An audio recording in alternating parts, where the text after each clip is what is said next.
Today is Thursday, January 15, 2026, and the United States is facing a domestic constitutional crisis as volatile as any foreign conflict.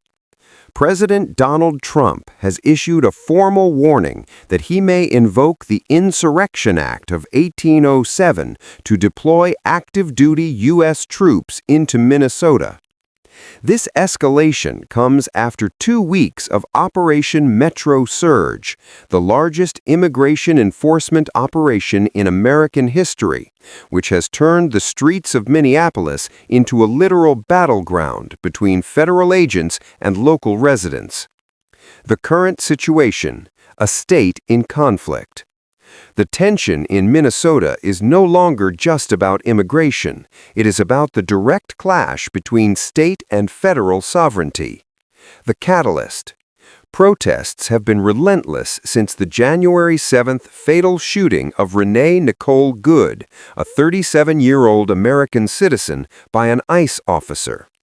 Anger flared again last night after a second federal shooting, where an officer shot a man in the leg following a high-speed chase. The federal surge. Over 3,000 federal agents from ICE, CBP, and HSI are currently deployed in the Twin Cities. Minneapolis Mayor Jacob Frey described the situation as unsustainable, noting that federal forces now outnumber the city's own police force 5-1. The state resistance. Governor Walz and Attorney General Keith Ellison have filed a federal lawsuit to block the operation, alleging it is a politically motivated campaign of organized brutality targeting a progressive state. Explaining the Insurrection Act threat. The Insurrection Act is the ultimate nuclear option for a president. It allows the commander-in-chief to deploy the U.S. military domestically to suppress civil disorder, insurrection, or rebellion. Trump's justification. The President and Deputy Attorney General Todd Blanche have labeled the Minneapolis protesters insurrectionists and professional agitators. They point to reports of rocks, ice, and fireworks being thrown at federal agents as proof that the state government has lost control. The posse comitatus exception. Normally, federal law, the Posse Comitatus Act, prevents the military from acting as domestic police. Invoking the Insurrection Act is one of the few ways a president can bypass this, allowing soldiers to make arrests on American soil. The political stake.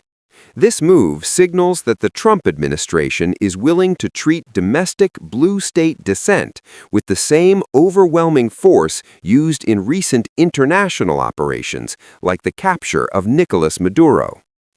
The human and economic toll. The Operation Metro Surge has paralyzed the region. School closures. Minneapolis schools have faced intermittent lockdowns and transitions to remote learning as ICE agents have reportedly conducted arrests near campuses and bus stops. Community defense. In response to the surge, a massive network of over 20,000 ICE watchers has formed. Residents carry whistles and use encrypted apps to tail federal unmarked vans, blowing whistles to alert neighborhoods of their presence. Legal standoff.